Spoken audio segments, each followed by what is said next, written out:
ما پشتی مهاجران را گرفتن اما در حالتی که باید سرکشی میکنن ما بعضی حالت ها باور کنید ارزشمندی آورده کردیم. اینجا نشست مطبوعاتی رئیس دنقره زادگاه رئیس جمهور تاجیکستان است. بحث به کار تامین کردن مهاجرانی که از روسیه اخراج شدند. مقامات تاجیک برای به کار تامین کردن این افراد بهانه و روایت‌های گوناگون دارد. میدونید چی بگم؟ نفت در عثمان 30 سومونی 1 متر کوادراتی شتوکاتور اندوه 12 نفر یا 10 نفر میرن جمع میکنن 35 متر یک متر در این قدر دو متر در این قدر. اما شمس الله نجم‌الدینوف ساکن 39 ساله تاجیکستان که ماه می امسال پس از حمله به تالار کراکوس در ماه مارس از شهر کراسنودار روسیه اخراج کردند روایت دیگر دارد. او بعد 2 ماه بیکاری حالا در یک کارگاه خصوصی از صبح تا شام کار میکند و تنها نیمه شب فرصت یافت که با ما صحبت کند.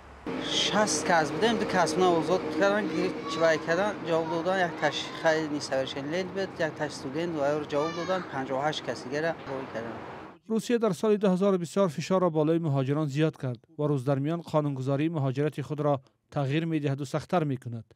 تنها در 6 ماه این سال 176,000 رید گذرانده 92,000 نفر را راند. طبق معلومات جانبی روسیه تنها در 6 ماه سال روان اخراج زیاده از 17,000 نفر به قید گرفته شده است.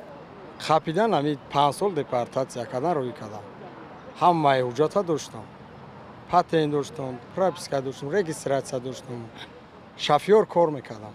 در تاجیکستان هم ساله به بازار کار 150-160,000 قوای کاری نو وارد می شود. وزارت مهنت آمار می دهد که هر سال بیش از 200,000 جای نوی کار ایجاد می شود، اما ده ها مهاجری بازگشته می گویند هیچ جای کار پیدا نکردن. اینجا میشه برای روزگار میشه و واقعا جمع نمیشه برای همین روزگاری خانگی میشه.